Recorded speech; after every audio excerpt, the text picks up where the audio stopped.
Welcome back to the program. We are joined again by Gilbert Doktorov. Selamat datang kembali di program ini. Kami kembali bersama Gilbert Doktorov, sejarawan, analis urusan politik, dan penulis War Diaries, The Russia-Ukraine War. Terima kasih telah kembali hadir. Kami melihat sekarang bahwa negosiasi trilateral antara Ukraina, Rusia, dan AS telah dimulai, dan tahap pertama telah selesai. Saya ingin tahu bagaimana Anda menilai hal ini, karena setiap kali kita berbicara tentang negosiasi, hal itu seringkali disederhanakan, seolah-olah hanya antara Rusia dan Ukraina, yang tampaknya tidak mengalami kemajuan. Namun, kita tidak boleh mengabaikan bahwa negosiasi antara AS dan Rusia juga sangat penting, karena ini pada dasarnya adalah perang proksi antara NATO dan Rusia. Dan kita sering lupa bagian itu, karena Trump ingin menampilkan dirinya sebagai mediator, dan pihak Rusia tampaknya menuruti hal itu dengan membiarkannya memainkan peran tersebut.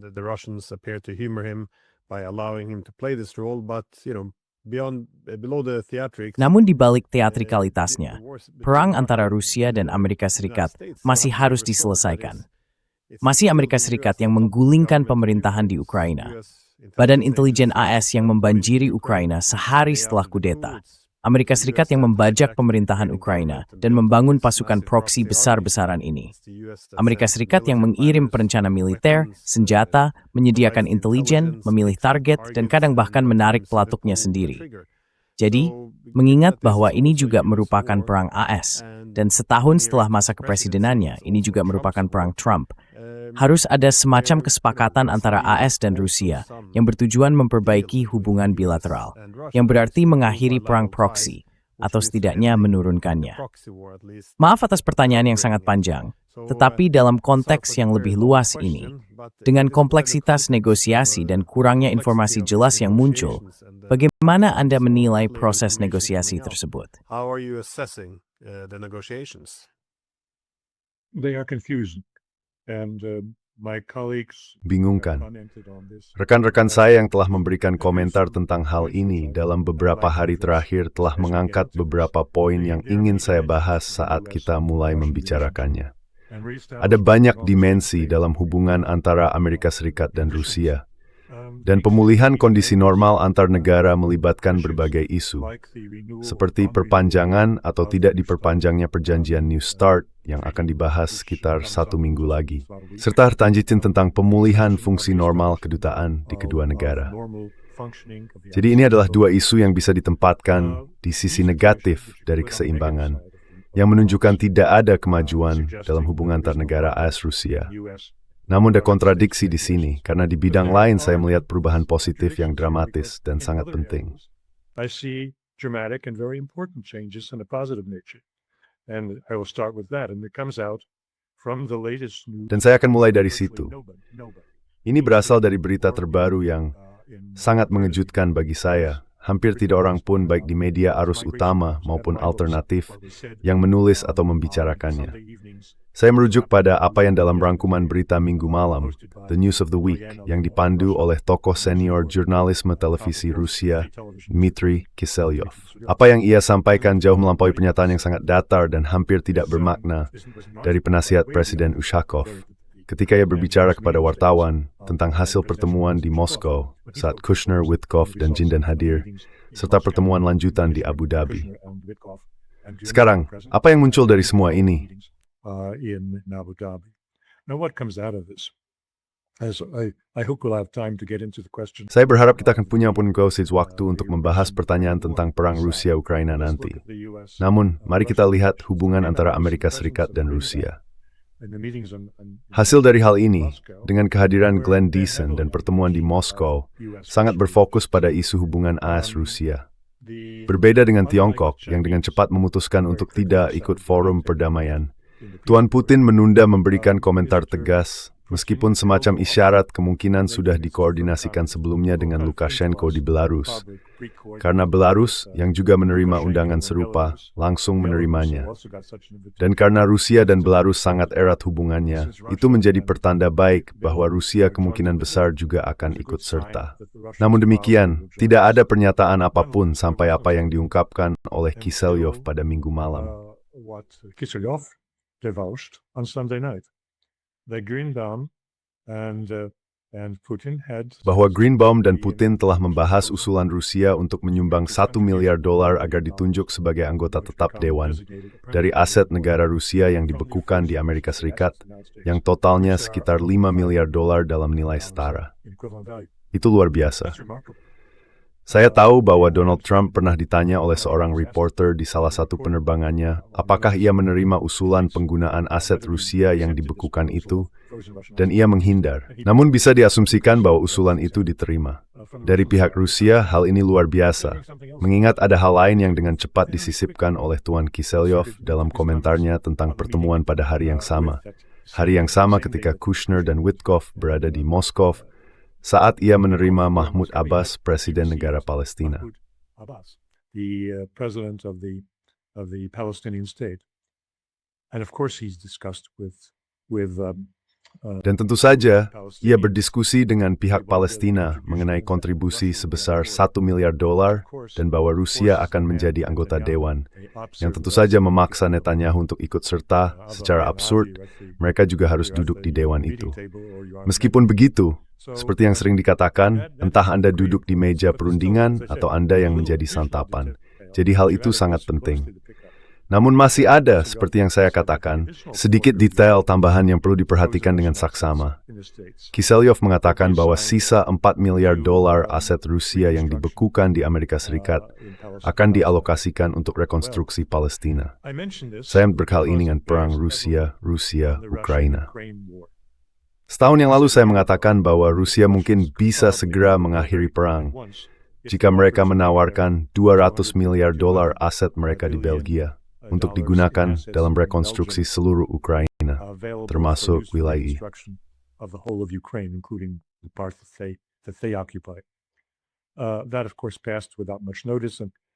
Hal itu tentu saja berlalu tanpa banyak perhatian. Namun mungkin hal itu diperhatikan bukan karena merupakan wawasan yang brilian, tetapi karena begitu jelas, dan terutama sejalan dengan apa yang kini kita ketahui tentang cara Tuan Trump menjalankan kebijakan luar negeri. Kebijakan luar negeri sebagai perpanjangan dari transaksi properti. Jadi saya percaya bahwa apa yang baru saja kita dengar, yang diselipkan, seperti yang saya katakan oleh Kiselyov, memberi kita gambaran tentang apa yang mungkin akan datang, dan bagaimana Tuan Greenbaum menemukan $800 miliar untuk membeli Kiev dan mencapai penyelesaian perang sebagai semacam transaksi properti. Jika aset Rusia sebesar $300 miliar di Eropa digunakan, maka ia hanya perlu mencari tambahan $500 miliar. Ini sesuatu yang menggoda. This is something tantalizing.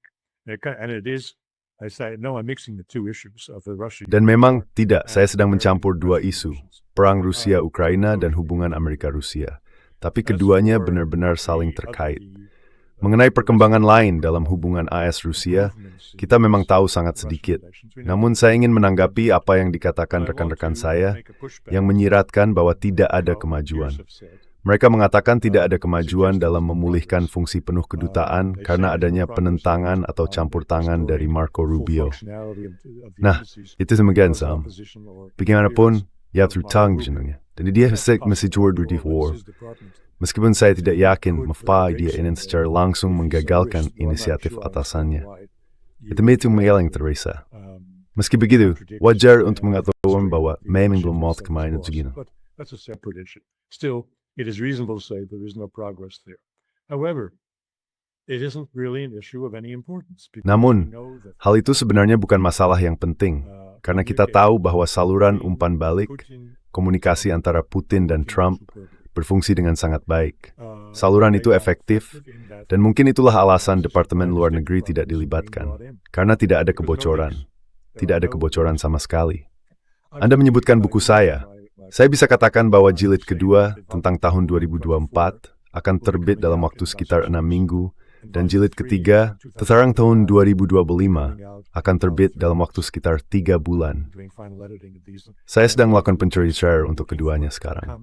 Membaca ulang teksnya, mencari tema, benang merah yang sama, yang mengalir di sepanjang waktu tersebut. Threads that go through these periods of time, and I find And one is just clearly Dan saya menemukan, dan satu hal yang jelas, karena saya sedang membahas tahun 2025 sekarang, saya melihat periode dari September 25 hingga Oktober 25, ketika Vladimir Putin, yang telah saya kritik cukup keras, dengan mengatakan, mungkin ia sebaiknya mundur karena pendekatan yang terlalu lembut justru merusak kemampuan Rusia untuk menahan ancaman.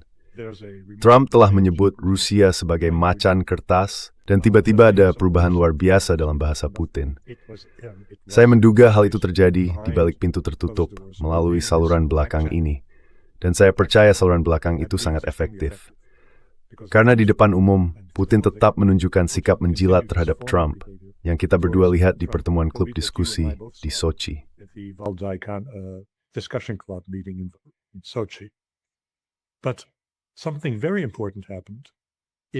Namun, sesuatu yang sangat penting terjadi pada akhir September atau Oktober, yang menunjukkan bahwa Putin sedang menunjukkan taringnya kepada Trump, dan melakukannya dengan efektif. Apa yang saya maksud? Dalam perubahan sikap yang terjadi secara berkala ini, apakah Trump pro-Rusia atau pro-Ukraina? Terjadi perubahan pada bulan September ketika Trump berpihak pada Zelensky dengan mengatakan bahwa Rusia harus segera duduk bersama dan menandatangani gencatan senjata umum, atau ia akan memberlakukan sanksi besar-besaran dan mulai mengirim Tomahawk ke Kiev. Nah, kita mendengar hal itu hanya untuk waktu yang sangat singkat, dan kemudian Tomahawk ke Kiev benar-benar menghilang. Dan saya sangat yakin bahwa Vladimir Putin mengirim pesan melalui saluran belakang ini kepada Donald Trump. Jika kamu melakukan ini, jika kamu mengirim Tomahawk ke Kiev, kami akan menghancurkan Ukraina seketika.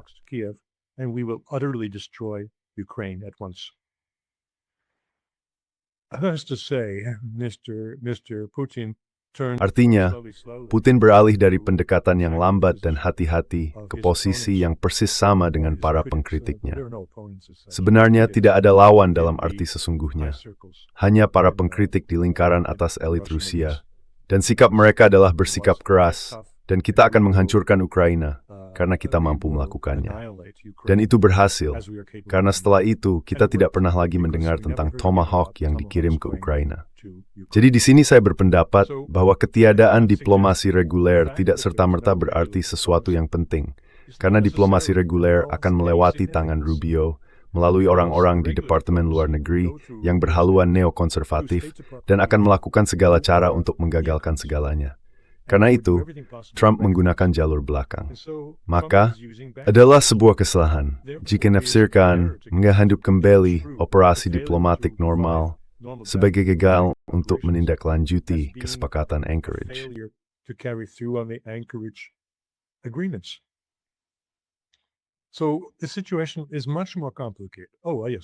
Jadi situasinya jauh lebih rumit. Oh ya, hal yang sama berlaku untuk kegagalan memperbarui New Start. Saya tidak melihat hal ini sebagai, maaf, saya akan mengatakan sesuatu yang mungkin mengejutkan dan mengecewakan banyak orang. Tapi biarlah. Pandangan saya adalah bahwa perjanjian New Start tidak lagi relevan pada tahun 2026. Dalam 2 tahun terakhir, dengan peluncuran sistem senjata baru sepenuhnya oleh Rusia, misalnya Burevestnik, hal itu tidak tercakup oleh apapun yang bahkan sedikit pun dibayangkan dalam New Start. Dan sebuah rudal yang dapat mengelilingi bumi 3 kali, pada dasarnya, mari kita jujur, meskipun secara hukum tidak melanggar ketentuan tentang tidak adanya sistem senjata di luar angkasa, pada kenyataannya adalah sistem senjata di luar angkasa.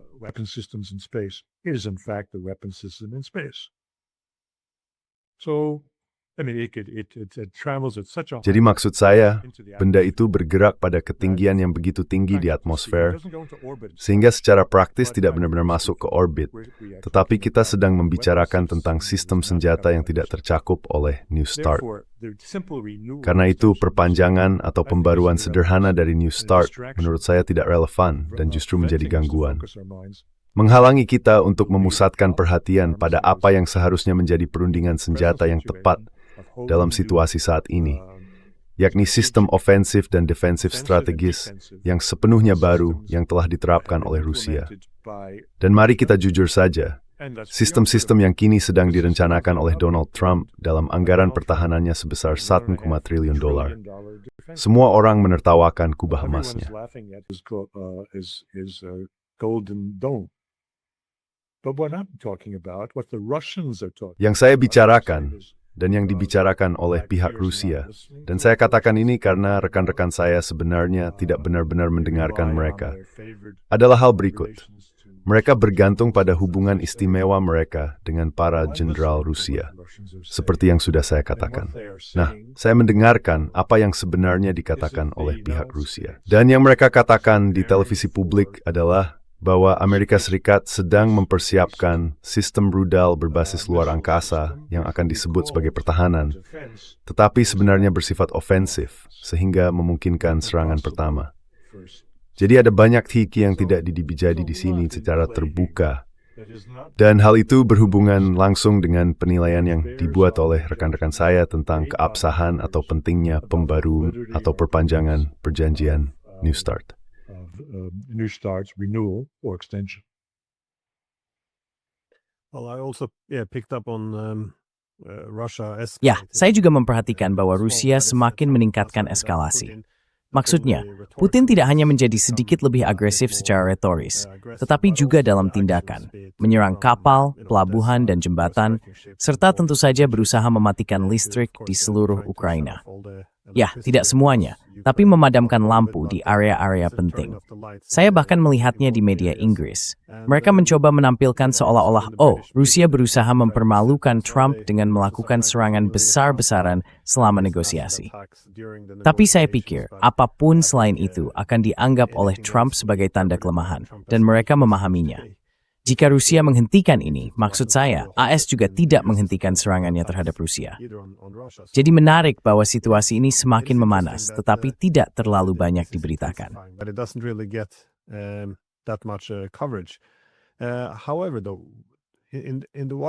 Namun, dalam konteks yang lebih luas, sejauh mana menurut Anda kemungkinan terjadinya pemulihan hubungan antara Rusia dan AS saat ini?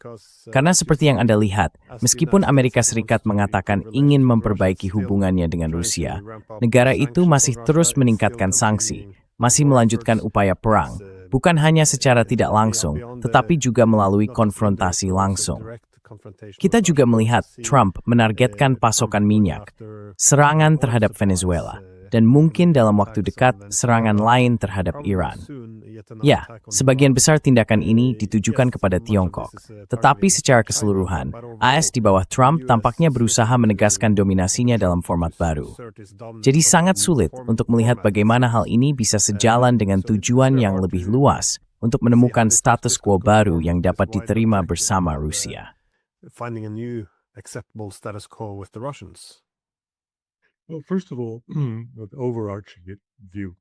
Baik, pertama-tama pandangan umumnya. Orang Rusia bisa berganti-ganti antara optimisme dan pesimisme, sama seperti kita. Itulah Rusia resmi. Jadi apa yang ditampilkan Tuan Kiselyov di acara bincang-bincang tingkat tingginya, atau dalam rangkuman Anman Berita Minggu, berkisar dari optimistis hingga muram, meski tidak selalu mengikuti gelombang yang sama dengan kita, melainkan gelombang mereka sendiri. Saya sejauh mengguncang konses di media alternatif, media Gertsen. Nah, we could talk through for a potham house set too tough with things some foreign and thasinsi. And what I'm about to say, and it bears on what you just said a moment ago about sanctions. It is the consensus of my peers. Ini adalah pandangan yang disepakati di antara rekan-rekan saya. Mereka yang menjadi pendukung Putin, bahwa Amerika tidak dapat melakukan apapun untuk merusak ekonomi Rusia.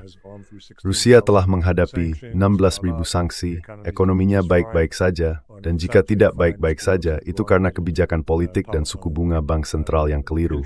Bukan karena ada kerusakan pada dasar-dasar ekonomi Rusia, akibat sanksi atau tindakan Amerika. Salah.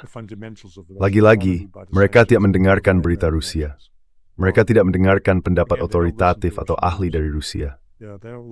Jika mereka melakukannya, mereka akan mendengar apa yang saya dengar pada minggu lalu tentang langkah Tuan Trump terhadap Venezuela. Apa artinya?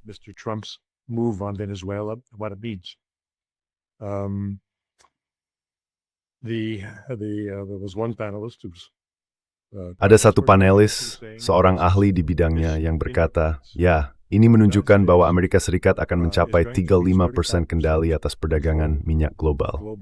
Pengambil alihan Venezuela merupakan faktor yang berkontribusi terhadap hal itu. Dengan tingkat kendali seperti ini atas harga dan produksi, Amerika Serikat dapat menimbulkan banyak kerugian bagi perekonomian kita. Dan ini merupakan argumen kuat untuk melanjutkan industrialisasi, reindustrialisasi, dan diversifikasi ekonomi. Zat dithkara more dithkang ethikan harus depor bezi brandu konderikis wonam negeri. Lupang mate, brojout sir, sebut semoga halis terapabrain sinemadis minapolronte. Capitalist notions.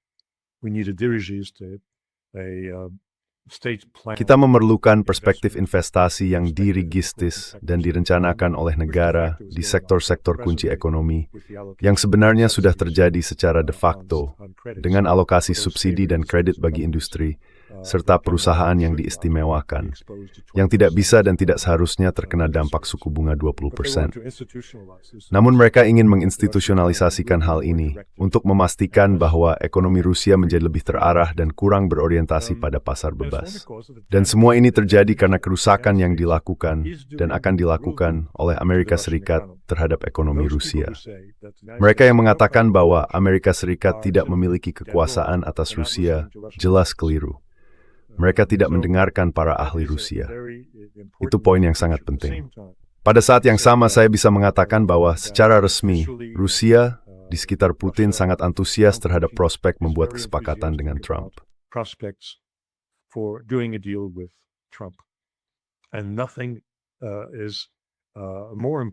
Dan tidak ada yang lebih penting dalam penilaian mereka terhadap ketulusannya, bukan sebagai seorang teman, tetapi secara de facto karena kepentingannya sendiri dalam memulihkan hubungan normal dengan Rusia dan mengakhiri sanksi dan sebagainya. Ini adalah hasil dari apa yang mereka lihat di Davos. Mereka senang melihat orang Eropa benar-benar dipermalukan, dijatuhkan dari kedudukannya. Mereka gembira, dan Solovyov 2 kali menayangkan dalam programnya Perdana Menteri Belgia kami, Bart de Wever, yang mengatakan bahwa menjadi bahagia sebagai bawahan adalah satu hal, tetapi menjadi sengsara sebagai budak adalah hal lain. Mereka menyukainya. Dan kehancuran Uni Eropa serta NATO dipahami oleh pihak Rusia sebagai hal yang penting, agar Trump dapat memenuhi apa yang telah ia janjikan kepada Putin di Ankara. In Anchorage.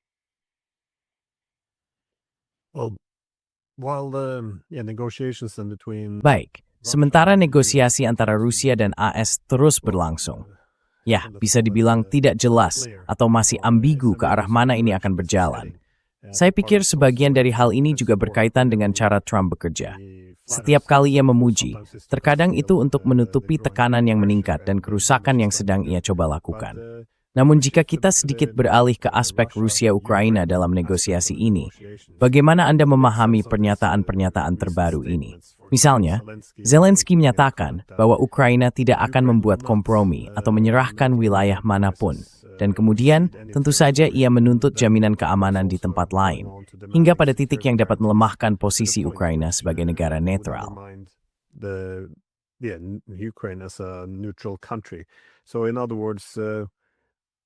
Jadi, dengan kata lain, menghapus semua tuntutan Rusia dari meja perundingan pada saat krisis tenaga manusia di Ukraina semakin tak terkendali. Ketika mereka semakin menderita di medan perang, ekonominya sedang kesulitan, infrastrukturnya, terutama jaringan listrik, mulai rusak, dan dukungan internasional semakin menurun. Sangat aneh melihat nada yang begitu mutlak dan tanpa kompromi ini. Tampaknya dia sedikit mundur, karena sebelumnya terlihat seolah-olah dia membuka pintu untuk beberapa kompromi, dan sekarang dia tampak bergerak ke arah sebaliknya. Apakah ini hanya sikap politik? Apakah ini ditujukan untuk audiens domestik, untuk menenangkan kaum nasionalis? Bagaimana Anda menilai hal ini? I think your last remark is exactly what it's about. Saya rasa pernyataan terakhir Anda persis seperti yang saya katakan. Itu untuk membeli waktu bagi dirinya sendiri, dengan tidak membiarkan rekan senegaranya tahu apa yang sedang dia lakukan. Tentu saja, mereka setuju untuk menyerahkan Donbas. Orang-orang Rusia tidak akan berada di sana jika hal itu belum disepakati sebelumnya. Mereka tidak akan mengirim orang-orang yang mereka kirim, para ahli militer mereka, kepala intelijen militer mereka, untuk membahas masalah keamanan. Nah, apa masalah keamanannya? Hal ini sudah jelas dari pernyataan Tuan Solovyov. Masalah keamanan adalah syarat di mana pihak Ukraina menarik semua pasukannya dari Donbas. Itulah yang mereka bahas dalam pertemuan itu, serta pembentukan saya kira zona penyangga sepanjang 60 km di kedua sisi perbatasan baru antara Rusia dan Ukraina.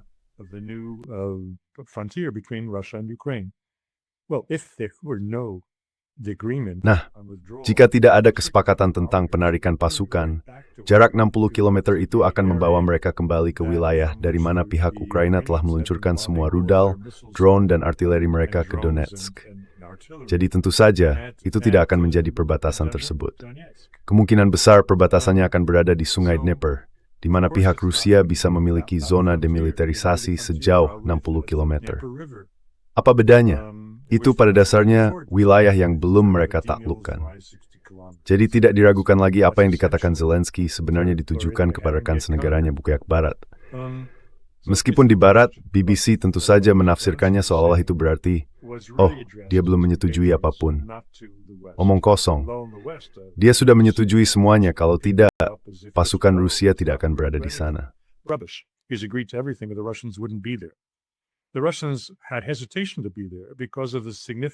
Orang-orang Rusia enggan hadir karena peran penting yang diberikan kepada Budanov sebagai pemimpinnya. Dari sudut pandang Rusia, dia adalah seorang teroris dan pembunuh. Sebagai kepala intelijen militer Ukraina, dialah yang berada di balik keberhasilan pelaksanaan berbagai rencana dan pembunuhan para jenderal Rusia. Mereka harus menahan diri untuk menghadiri pertemuan dengan pihak Ukraina dan menjadikan Budanov sebagai mitra pembicaraan mereka. Dan mereka melakukannya hanya karena mereka telah mendapatkan apa yang mereka inginkan dalam hal yang penting bagi mereka, yaitu bahwa pihak Ukraina pada dasarnya telah menyerah. Nah, disitulah posisi kita sekarang. Maaf, saya rasa saya melewatkan pertanyaan yang lebih luas yang Anda ajukan tentang hubungan dengan Ukraina. Bisakah Anda mengulanginya? Could you maybe restate it? Ya, dalam perang perantara ini, memang ada banyak hal yang harus diselesaikan. Ukraina memang berada di pusatnya, tetapi Anda harus memulihkan netralitas Ukraina, dan diperlukan konsesi teritorial. Namun saya pikir Rusia telah menyisakan sedikit ruang bagi diri mereka untuk berkompromi.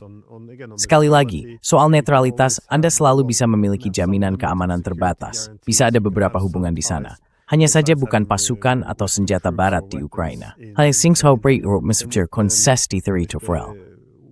Is more his diri Donbass. Concessions, of course, they have to get out. Ukraine has to pull out of Donbass. That's just written in stone. Itu sudah seperti hukum tetap bagi Rusia. Tapi mereka mungkin bisa membuat beberapa kompromi, yaitu menerima bahwa mereka tidak akan mendapatkan seluruh pemisahan Kherson jika mereka bisa mempertahankan apa yang sudah mereka ambil di, kamu tahu, Sumy dan Kharkiv. Jadi kamu tahu, selalu ada ruang untuk bermanuver. Tapi dalam hal-hal mendasar, seberapa dekat sebenarnya kita dengan setidaknya Ukraina dan Rusia mencapai kesepakatan tentang sesuatu? Karena maksud saya, demi mempertahankan diri saja, melanjutkan perang ini sekarang tampak seperti tindakan bunuh diri. Jadi saya kira pertanyaan saya yang lebih luas adalah, apakah ada kemungkinan Ukraina dan Rusia benar-benar mencapai suatu kesepakatan? Ya.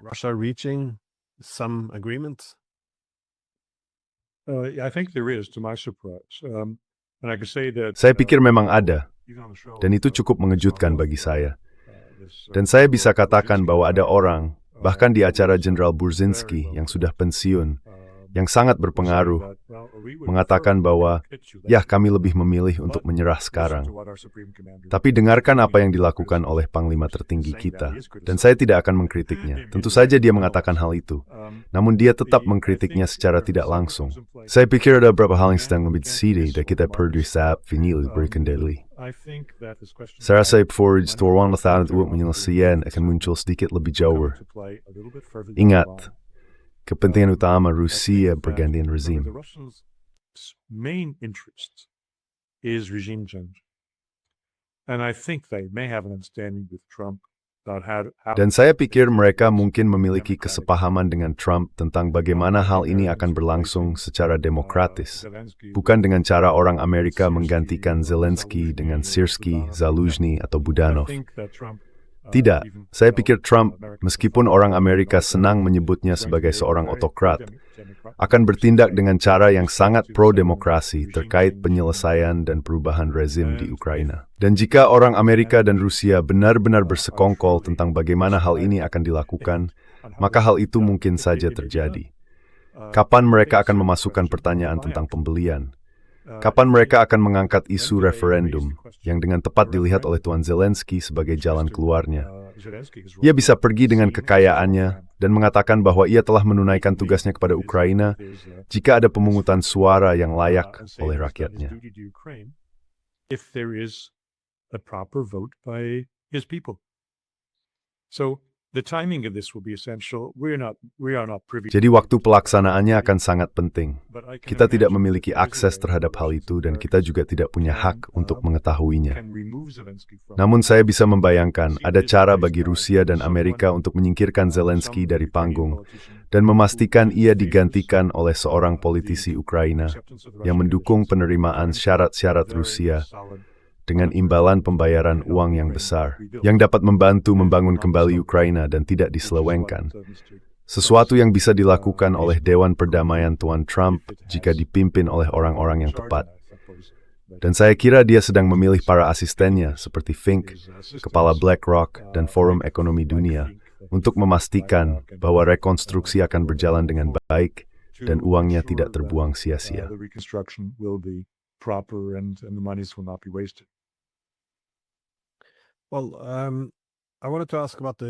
Nah, saya ingin bertanya tentang komponen Eropa, karena tentu saja bisa dikatakan bahwa baik Ukraina maupun Amerika harus bernegosiasi damai dengan Rusia. Orang-orang Eropa jelas telah memutuskan diri dari proses diplomatik. Namun, beberapa pihak di Eropa kini mendorong untuk memulihkan pembicaraan dengan Rusia setelah 4 tahun melakukan boikot. Saya tidak melihat Eropa memiliki peran nyata dalam menyelesaikan atau terlibat dalam pembicaraan Ukraina-Rusia. Meskipun rekin berusaha menyisipkan diri melalui Komalswin ini supokor dan hal lain yang. Tapi ini juga merupakan perang tentang arsitektur keamanan Eropa. Maksud saya, perang ini turut banyak hal sudah bisa diprediksi.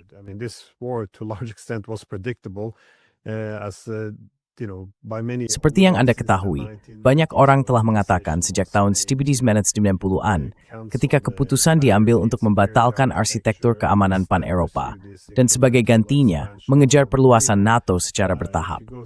Jika Anda menelusuri literatur akademik, banyak yang mengemukakan pertanyaan, di mana sebenarnya NATO akan berhenti?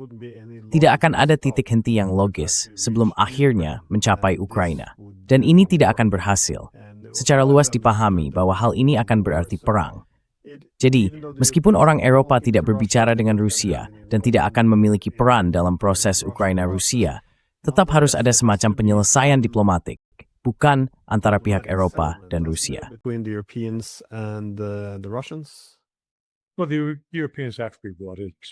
Ya, pada titik tertentu orang Eropa harus dilibatkan. Ketika saya mengatakan bahwa aset Rusia yang dibekukan di Eropa akan diserahkan kepada dana perdamaian, ya, aset itu dikendalikan oleh pihak Eropa. Jadi Anda tidak bisa begitu saja melakukannya tanpa izin dari Perdana Menteri Belgia dan semua pihak lainnya. Saya pikir orang Rusia, seperti yang saya katakan, sangat puas melihat orang Eropa terpukul di Davos. Dengan itu semua cukup luar biasa Tuan Lavrov yang sangat diplomatis, Menteri Pertahanan. Dalam minggu terakhir ini dia berkata, itu sama sekali pernah dan pembicaraan dengan Kaja Kallas. Tidak akan pernah. Tidak akan pernah.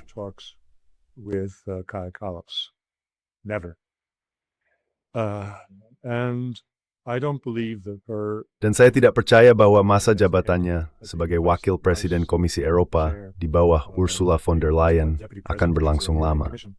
Orang-orang Eropa kini kebingungan memutuskan siapa yang akan mereka kirim sebagai utusan untuk membuka kembali pembicaraan langsung dengan Rusia. Tentu saja Tuan Macron tidak melewatkan kesempatan untuk segera maju dan menampilkan Prancis sebagai perantara. Bahkan di Davos, ia mengirim pesan rahasia pemberi kepada Donald Trump, menduduki tentang G7 yang diatur tergesa-gesa di Paris, tepat setelah Davos berakhir. Atau jika tidak memungkinkan, itu malam pribadi dengannya. a private dinner with himself, and then Donald Trump did the unthinkable. Dan kemudian Donald Trump melakukan hal yang tak terpikirkan. Ia mempublikasikan pesan ini, membuat Macron tampak seperti orang bodoh total, yang memang menjadi niatnya. Saya mendengar bahwa pihak Eropa mengajukan Stubb, Perdana Menteri Finlandia, sebagai calon potensial, sebagai penengah, karena konon ia memiliki hubungan baik dengan Trump dan semacam hubungan dengan Putin. Itu mungkin saja. Stubb sering berubah-ubah dari hari ke hari tentang apakah Rusia seharusnya diajak berhubungan dengan cara yang beradab dan normal dengan Eropa di masa depan setelah perang berakhir. Ia bersikap dua arah. In the future, when the war ends, he's had it both ways, so he could be useful, although. Jadi dia bisa berguna, meskipun pernyataannya tentang perjanjian damai yang disepakati Finlandia pada tahun 1944 dengan Uni Soviet, yang mengakhiri partisipasi mereka dalam koalisi Hitler dan blok poros, serta bergabung dengan sekutu, bergabung dengan Rusia, dengan mengorbankan konsesi wilayah yang signifikan, itu adalah hal yang aneh untuk dikatakan, karena bisa ditafsirkan dua arah. Namun demikian, Tuan Stubb ada di sana, memenuhi syarat. Dan karena orang Eropa umumnya berpikir bahwa karena Finlandia bertetangga dengan Rusia, setiap orang Finlandia pasti fasih berbahasa Rusia yang merupakan kesalahan besar, tetapi bagaimanapun juga dia tetap diajukan. Seseorang akan maju. Namun yang saya lihat adalah perubahan rezim di Eropa.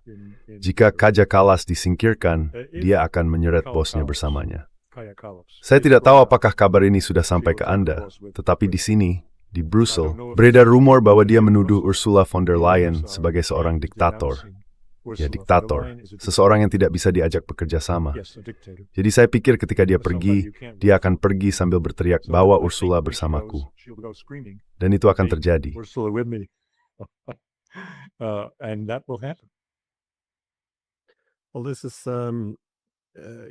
Ya, itu memang bersifat politis. Mereka sebenarnya memberitakan bahwa Kallas telah menyebut von der Leyen sebagai diktator, menyoroti keretakan di antara mereka. Tapi kamu juga bisa melihat ketegangan antara Jerman dan Uni Eropa. Kamu bisa melihat ketegangan antara Prancis dan Jerman. Banyak hal seperti itu yang sedang terjadi. Dan faktanya, bukan hanya Rusia yang merasa tidak ada gunanya berbicara dengan Kallas, tetapi orang Amerika juga tidak terlalu antusias terhadapnya. Marco Rubio, menurutku, telah mempermalukannya lebih dari sekali. Tapi hal seperti ini sekarang menjadi hal yang umum. Maksudnya, Trump di Davos mempermalukan orang Eropa, dan Mark Rutte menanggapinya dengan memujinya sebagai pemimpin terbesar yang pernah ada. And dia membuat Zelensky en Kapongan, memberikan pidato, ni mentinjukan moordtoorzaaftaug, kami membuat math, dan tidak mampu from a bond.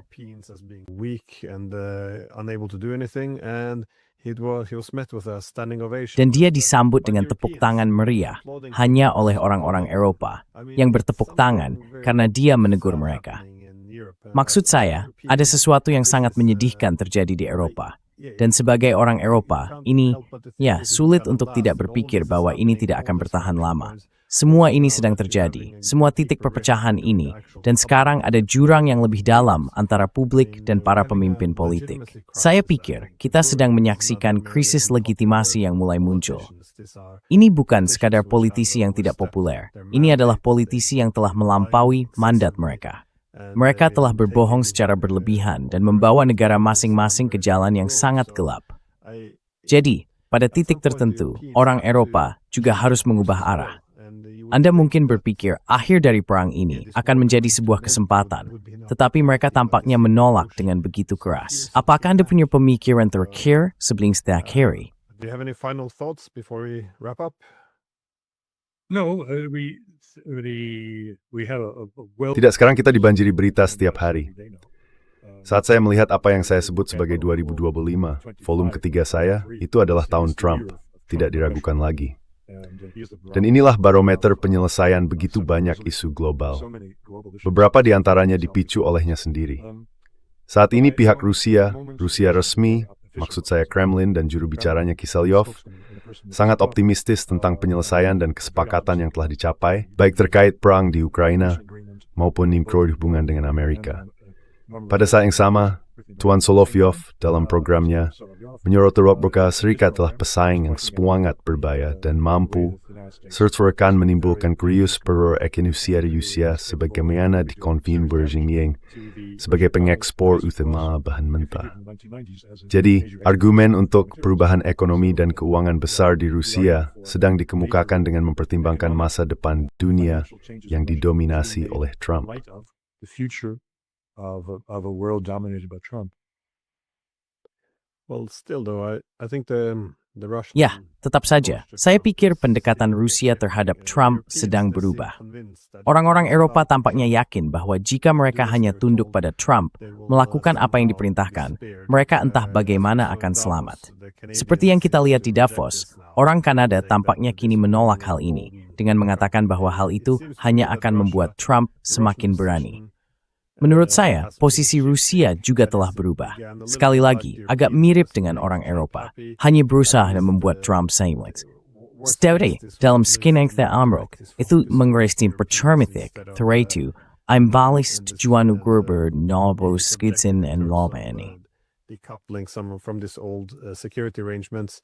However, I think yes, Putin. Namun, saya pikir, ya, Putin baru-baru ini menyatakan bahwa segala bentuk pengendalian diri atau kepercayaan hanya akan disalahartikan sebagai tanda kelemahan. Jadi saya tidak berpikir mereka akan, menurut saya setidaknya beberapa hubungan mereka dengan Trump tidak akan se-Eropa, sebut saja begitu, seperti sebelumnya. Kita berdua melihat pidato Putin di Valdai waktu itu. Apakah itu bulan Oktober atau November?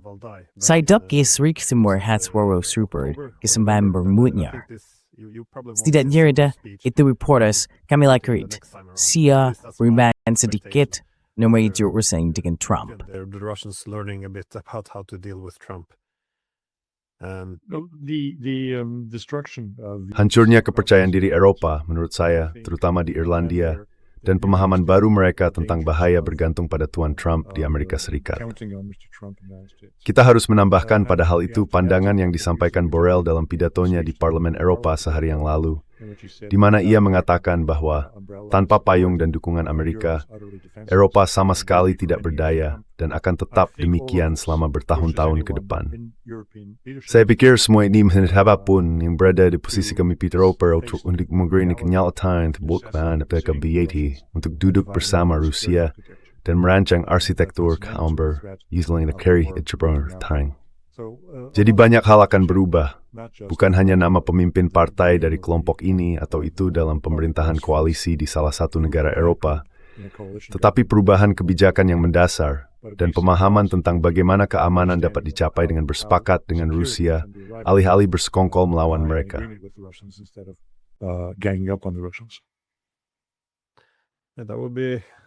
Isi the videm bevangan. In Duinstring, setahu harap edisi memiliki cara berpikir seperti mantumatin semempuan, ketika limo bergerak menuju pesaing. Seredi, terima kasih berpau dan aman waktu. Thank you very much for taking the time. Charity Race,